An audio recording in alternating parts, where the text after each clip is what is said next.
Hello ට්‍රැවලර්ස් bus එකේ Malaysia යමුද? අපි ගිහින් බලමු මැලේසියාවල බලන්න තියෙන දේවල් මොනවාද කියලා.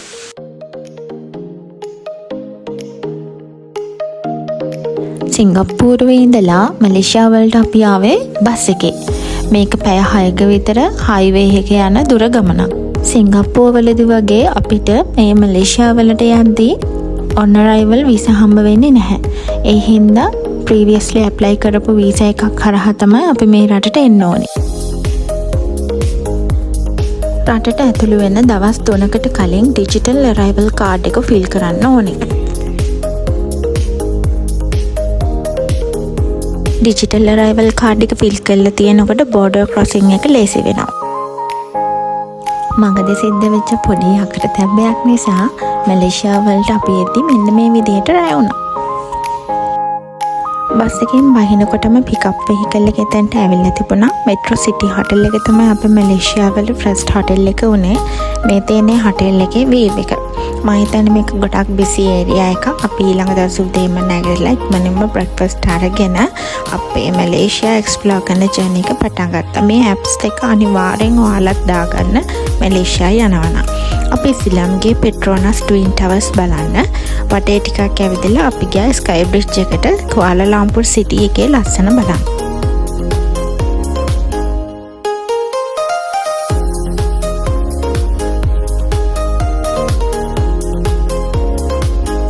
දවල් වෙලාවක යනවා වගේම රෑ වෙලාවකත් පෙට්‍රෝනස් ට්වින් ටවර්ස් බලන්න යන්න අමතක කරන්න එපා. එතන ෆුඩ් කෝර්ට්ස් තියෙනවා, ෂවර්මා සෙන්ටර්ස් තියෙනවා, ඒ වගේම ෆොටෝ ප්ලේසස් තියෙනවා. හරිම ලස්සනයි. රැට තියෙන එතන වෙනම වයිබ් එකක්. ඊළඟ දවසේ උදේම අපි ගියේ ජෙන්ටින් හයිලන්ඩ්ස් වලට. ජෙන්ටින් හයිලන්ඩ්ස් කියලා කියන්නේ සීතල මීදුමින් වැහෙන ලස්සන කඳුකර පරිසරයක්. කුවාලාලම්පුර් සිටි එකේ ඉඳන් කිලෝමීටර් 55ක විතර දුරින් තියෙන. පබ්ලික් ට්‍රාන්ස්පෝර්ට් වලින් යන්නත් පුළුවන්. අපි නම් ගියේ Grab එකෙන් දාපු කැබ් එක. ඉතින් අවානා ස්කයි එක අපිට මෙච්චර වැදගත් වෙන්නේ කේබල් කාර් රයිඩ් එක නිසා.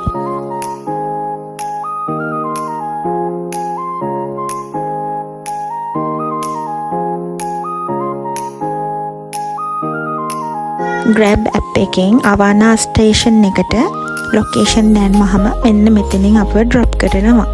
මෙතනින් අපිට පුළුවන් ටිකට්ස් අරගෙන අවානා ස්කයිවේ එකේ ගොන්ඩෝලා එකක් ගන්න.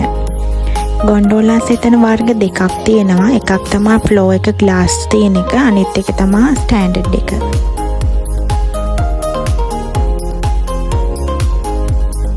අර ඈතින් පේන චයිනීස් ටෙම්පල් එකට අපි එන ගමන් යමු. ගොන්ඩෝලා එකෙන් ඇවිල්ලා බැස්සහම ඉන්ඩෝ පාක් තීම් එකකුයි අවුට්ඩෝර් පාක් තීම් එකකුයි මේකේ දෙකක් තියෙනවා. අවුට්ඩෝර් එක තමයි ස්කයි වර්ල්ඩ් එක. ඉන්ඩෝර් එකෙන් මේ විදිහට අර ඇතුලේ තියෙනවා රෝලර් කෝස්ටර්ස් ඒ වගේ අර එන්ජොයි කරන්න දැන් තියෙනවා. අවුට්ඩෝර් එකේ තමයි ගොඩක්ම දේවල් තියෙන්නේ. ඒතර ආවම 7-Eleven එකෙන් e-wallet එකත් රීචාර්ජ් කරගෙන අපිට පුළුවන් මේ ස්ටේඩියම් එක එක්ස්ප්ලෝර් කරන වැඩේ පටන් ගන්න.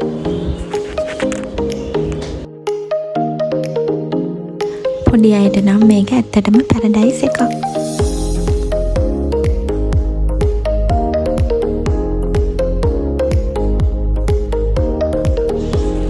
ජෙන්ටින් හයිලන්ඩ්ස් වල අපිට වැදගත්ම වෙන්නේ කේබල් කාර් රයිඩ් එක. ඉතින් ලංකාවේ අපිට අලුත් අත්දැකීමක් නිසා අනිවාර්යයෙන්ම මැලේසියා ගියොත් ජෙන්ටින් හයිලන්ඩ්ස් යන්න.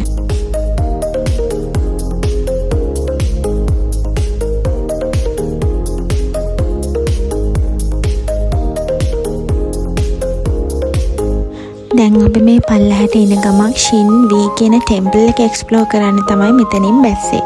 මෙතනින් බැහැලා තව ලෙවල්ස් දෙකක් වගේ පල්ලහැට යන්න ඕනේ. ඉතින් ඔයාලට පේනවා එස්කැලේටර්ස් තියෙනවා. ඒ හින්දා මහන්සියක් නැතුවම ටෙම්පල් එකට යන්න පුළුවන්.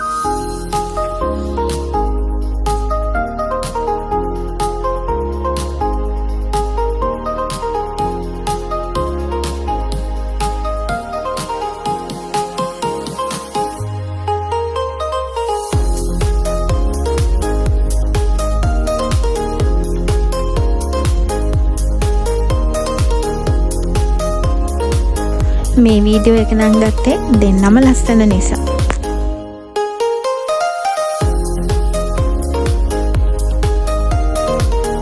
ස්කයි ස්ටේෂන් එකේ shopping කරන්න places තියෙනවා. දූරියන් එහෙම නම් ගොඩාක් තියෙනවා. ඒ වගේම අපිට හම්බ වුණා කුනාෆා chocolate ටික. අපි ඒක රස බැලුවා ඉතින්.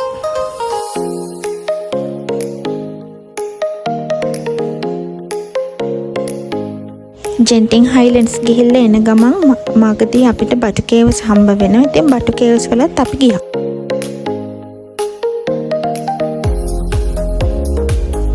බටු කේව්ස් කියලා කියන්නේ පඩිපෙල් 272කින් යුතුව ටිකක් කඳු මුදුනක හදපු කෝවිල් තියෙන තැනක්. අවුරුදු 400කට එහා පරණ ඉතිහාසයක් තියෙන මුරුගන් දේව පිළිමයකුත් එක්ක තියෙන මේ කෝවිල් පේලිය ඒ රටේ ඉතින් Hindu ආගමික භක්තිකයන්ට තියෙන පූජා ස්ථානයක්.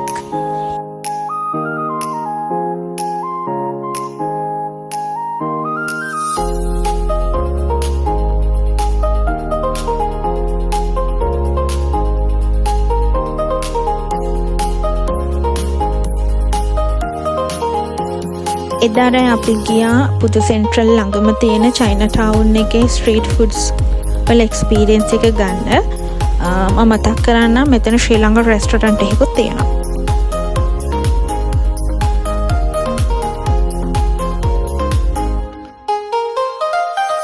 රමාඩා ඇන්ඩ් කෝ හොටෙල් එකේ තමයි අපි එදා නැවතුනේ. ඔයාලත් මැලේසියා එනවා නම් මේක ඇත්තටම පුදු සෙන්ට්‍රල් කියන පබ්ලික් ට්‍රාන්ස්පෝර්ට් ඒරියා එකට බොහොම ළඟින් තියෙන්නේ. රෙකමන්ඩ් කරන්න පුළුවන්. හැබැයි වීව් එකක් නැහැ. හැම හොටෙල් එකේම ශ්‍රී ලංකන් ස්ටාෆ්ලා තමයි ඉන්නේ. ඒ හින්දා යාළුවා අපිට ගොඩක් හෙල්ප්ෆුල්. බටු කේව්ස් අපි එක්ස්ප්ලෝර් කරපු නිසා අපිට පොඩ්ඩක් ටයිම් එක ඉතුරු වුණා. ඒ හින්දා අපි ඩිසයිඩ් කරා තව පොඩ්ඩක් හොයලා බලලා තැන් කීපයකට යන්න. ඒකදී අතරමඟදී අපේ පොඩි අයට පොඩ්ඩක් ප්ලේ කරන්න පාර්ක් එකකුත් හම්බ වුණා. ඊට පස්සේ අපි ලොකේෂන් දාගෙන ගියා මෙහි බීච් එකකට. ඒ බීච් එකේ නම තමයි මොරියේ බීච්. ටිකක් දුර ගමනක්. ඇත්තටම මඟදී අපේ අර ජැප්නා යනවා වගේ ෆීලිං එකකුත් එක්ක පොඩ්ඩක් යන්න තියෙනවා. හැබැයි වැඩේ තිබුණේ ළමයි එදා බීච් එක යාගේ ඩියුටියට හරියට වාර්තා කරලා තිබුණේ නැහැ. හයි ටයිඩ්ස් ලෝ ටයිඩ්ස් ඉෆෙක්ට් එක නිසා මෙහි ලෝ ටයිඩ්ස් ඒරියා එකක් තමයි මේ වෙලා තියෙන්නේ. ඉතින් මෙතනට වතුර පිරෙනකොට හවස 4:05 වෙනවා විතර කියලා කිව්වා. අපිට එච්චර රෑ වෙනකන් ඉන්න බෑනේ. අපි ඊට පස්සේ පොඩ්ඩක් ඔතන ඇවිදලා එන්න ගන්නකොට අපිට පොඩ්ඩක් කැබ් එකක් දාගන්න වැඩේ අමාරු වුණා. නමුත් අපි එතන ළඟ තිබුණ රෙස්ටොරන්ට් එකකට ගිහිල්ලා හෙල්ප් එකක් ඉල්ලුවාම ඉන්දියන් අංකල් කෙනෙක් යාගේ වෑන් එකේ අපව හොටෙල් එකටම ගෙනත් දැම්මා. ඉතින් මෙතනදී කියන්න ඕනේ thank you. ඊළඟ දවස් උදේම අපි ගියා දකුණු ආසියාවේ විශාලතම මින් මැදුර බලන්න. ඉතින් ළමයි මේ ගමනේදී කොච්චර ලස්සන දේවල් දැක්කත් මට වැදගත්ම සහ ලස්සනම තැන උනේ මෙන්න මේක. බලන්නකෝ මම පෙන්නන වීඩියෝස් වලට වඩා ගොඩක් දේවල් තියෙනවා. ඒ වගේම ඉතින් මම මතක සටහනකුත් ගත්තා. ඕක රින්ගින් 15ක් විතර වුණා. ඒත් එක්කම එයාලගේ අර මුස්ලිම් ආගමේ අවුරුද්දක් තිබුණ නිසා මෙන්න මේ විදිහට නටමුකුත් තිබ්බා. ඒ වගේම තමයි අපි ඉතින් මෙට්‍රෝ එක ගිහිල්ලා නැහැනේ මොනරේල් එක. අපි ඒ අත්දැකීමක් ගන්න මෙන්න මේ විදිහට ස්ටේෂන් එකට ගිහිල්ලා යන්න ඕනි තැන සිලෙක්ට් කළා. කී දෙනෙක්ද කියලා දුන්නාම ටෝටල් රින්ගින් ගාන එනවා. ඒක පේ කරාම එක්කෙනෙක්ට එක කොයින් එක ගානේ ලැබෙනවා. කොයින් එක රීඩ් කරලා ඇතුළට ඇවිල්ලා ට්‍රේන් එක අරගෙන අපි අදාළ තැනට ගිහිල්ලා බැහැලා කොයින් එක ස්කෑන් කරලා කොයින් එක දාලා එළියට එන්නයි තියෙන්නේ.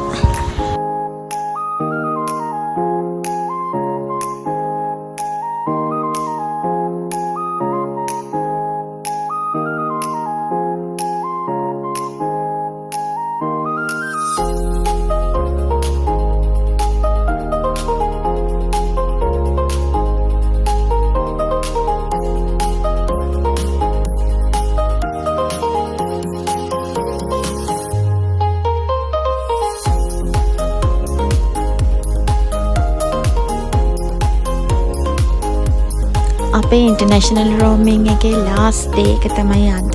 අද රෑ 2ට විතර අපිට එයාපෝට් යන්න තියෙනවා. අද රෑ අපි නවතින්නේ මේ වෝටෙක්ස් KLCC කියන අපාර්ට්මන්ට් වල. ඇත්තටම අන්තිම දවසේ හම්බ වුණත් මම මෙතනදී රෙකමන්ඩ් කරන්නම ඕනේ. ඔයාලා ගෲප් ටුවර් එකක් යනවා නම් සාමාන්‍යයෙන් එතන ඩබල් රූම්ස් 3ක් වගේ තියෙනවා. ඇත්තටම හරි පහසුයි. කම්ෆර්ටබල්. අනිත් එක තමයි ලස්සනම view එකක් ගන්න පුළුවන් උඩ තට්ටුවක හිටියොත්. නයිට් ටයිම් එකේ පොඩ්ඩක් shopping කරලා ඩිනර් එකත් අරගෙන අපි චුට්ටක් නිදාගෙන ඉඳලා මේ විදිහට ආවා. ඉතින් තව ටුවර් එකක් යන්න බලාපොරොත්තු වෙමින් දැන් ඉතින් ආපහු අපේ මව් රටට යනවා. ඉතින් යාළුවනේ ඔයාලා මේ වීඩියෝ එකෙන් ගත්ත දේවල් ඇති. ඒ වගේම තව පැහැදිලි කරගන්න ඕනේ දේවල් තියෙනවා නම් මට කමෙන්ට් කරන්න. මමත් මේ සබ්ජෙක්ට් එකට අලුත්නේ. ඉතින් ඔයාලගේ හෙල්ප් එක මට ගොඩක් වටිනවා. සබ්ස්ක්‍රයිබ් කරලා ලයික් කරලා මට සපෝට් කරන්න. ඉතින් තව බ්ලොග් එකකින් අපි හම්බ වෙමු. හැමෝම හොඳට ට්‍රැවල් කරන්න. ඉතින් මේ 2026 අවුරුද්දේ මගේ පළවෙනි vlog එක වෙයි. මම මේ ගමන ගියේ 2025. ඉතින් අපි ගොඩාක් ට්‍රැවල් කරමු. ඒ වගේම තමයි මම ප්‍රාර්ථනා කරනවා ඔයාලගේ හැමෝගෙම ගැලරිස් ෆිල් වෙන හැපි නිව් එකක් වෙන්න කියලා. බයි. මේ විදිහ ගමනක් තනියෙන් ප්ලෑන් කරගන්න එක ලේසි නෑ ළමයි. ඉතින් මේ විදිහ vlogs කරන අනිත් travelerටත් thank you. ඒ වගේම තමයි ගොඩක් දේවල් ප්ලෑන් කරපු husbandටත් thank you. I'm going under and I feel this time there's no one to save me. This all or nothing really got a way of driving me crazy. I need somebody to hear